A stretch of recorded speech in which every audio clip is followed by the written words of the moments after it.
বলছেন একটা হাতিকে হত্যা করে 20 টুকরা করছে, এরপরে বস্তার ভিতরে পড়ছে।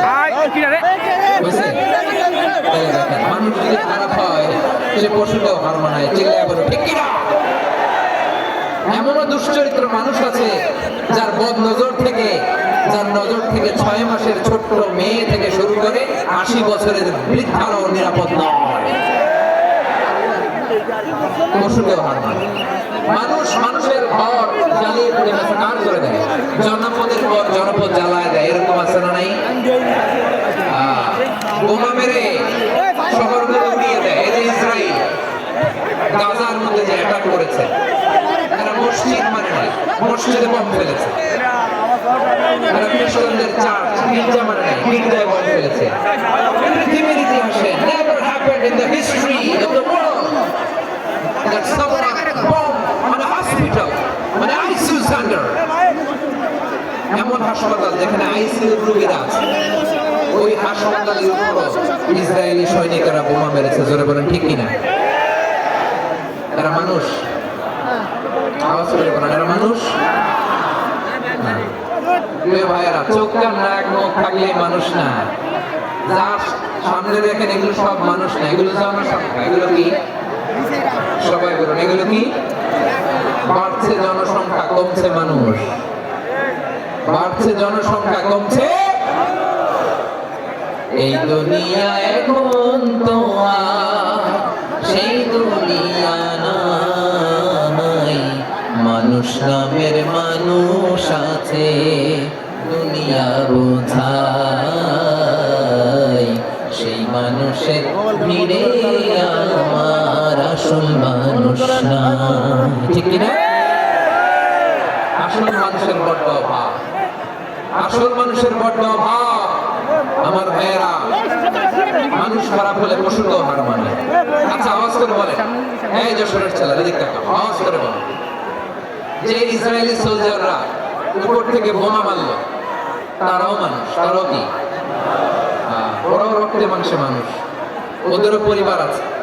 বোমা মেরে যে মেয়েটাকে তারা অনাথ বানায়, ইয়াতীম বানায়, ও কিন্তু বাসায় ওর মেয়েটাকে রেখে আসছে। ঠিক কিনা বলেন?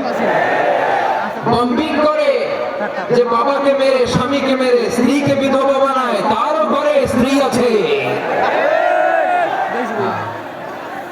উপর থেকে বোম মেরে মানুষ মেরে দিচ্ছে, তারাও মানুষ।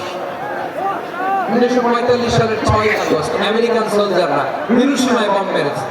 আমি নিজে দেখে এসেছি জাপানের হিরোশিমাতে। সকাল 8:15 মানুষকে অফিসে যাচ্ছিল, কেউ খেতে খামারে কাজ করতে যাচ্ছিল, লিটল বয় নামে একটা বোম মেরেছে তারা। এই বোমের আঘাতে, পারমাণবিক এই বোমার রেডিয়েশনে আঘাতে বোম ব্লাস্ট হওয়ার পরে মুহূর্তের মধ্যে 1,40,000 নেই। উপর থেকে যারা মারতেছে এরাও মানুষ, যাদেরকে মারলো তারাও। তার মানে মানুষের মানুষের পার্থক্য আছে না? নেই? মানুষের মানুষের পার্থক্য আছে। নাক কান চোখ মুখ থাকলেই মানুষ নয়। বাড়ছে জনসংখ্যা, কমছে মানুষ। চিল্লায় বলো ঠিক কিনা? তাহলে আমরা বুঝলাম, মানুষ ভালো হলে অনেক ভালো, খারাপ হলে অনেক খারাপ। ও আমার কলিজার টুকরা যশোরের ভাইয়েরা, আসুন না 3 দিন ব্যাপী এই তাফসীরুল কোরআনের ঐতিহাসিক প্রোগ্রাম থেকে আমরা সিদ্ধান্ত নেই, আমরা ভালো মানুষ হব নাকি খারাপ মানুষ হব। কলিজা থেকে, প্রাণ থেকে আওয়াজ করে সবাই বলুন, ভালো মানুষ নাকি খারাপ মানুষ?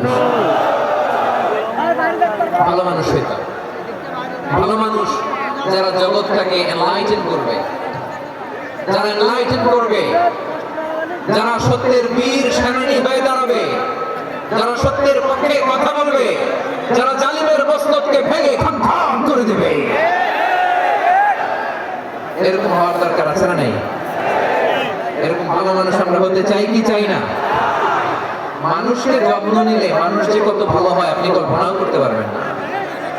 এই যে আপনাদের যশোরে যে ভালো ছেলেগুলো আছে, যে ভালো তরুণগুলো আছে, যে যুবকগুলো আছে, যে ভালো আলেমরা আছে, ভালো নেতারা আছে, সবাই যদি তাদের মতো হতো, পুরো যশোরটা একটা জান্নাতের টুকরা হয়ে যেত। আওয়াজ করে বলেন ঠিক কিনা? মানুষকে নার্চারিং করলে, মানুষকে পলিশ করলে, মানুষকে গ্রুমিং করলে, মানুষকে সঠিক তারবিয়া দিলে মানুষ অনন্য হয়ে ওঠো। প্রতিটি মানুষ অনন্য, আমি অনন্য, আপনি অনন্য, আমরা সবাই অনন্য। সুবহানাল্লাহ বলেন। মানুষকে আল্লাহ তাআলা দিয়েছেন অসীম ক্ষমতা, অসীম ক্ষমতা। সুবহানাল্লাহ। একটা মানুষ পারেন এমন কিছু নাই, একটা মানুষ পারেন এমন কিছু নাই। বিশ্বাস করতে হবে, মানুষ যা কল্পনা করতে পারে ওইটা মানুষ করে দেখাতে পারে। যশোরের ভাইয়েরা, আই রিপিট, আমি আবারও বলছি, এই চিল্লাচিল্লি করলে আমার এই গুরুত্বপূর্ণ কথা তোমরা মিস করবা, মিস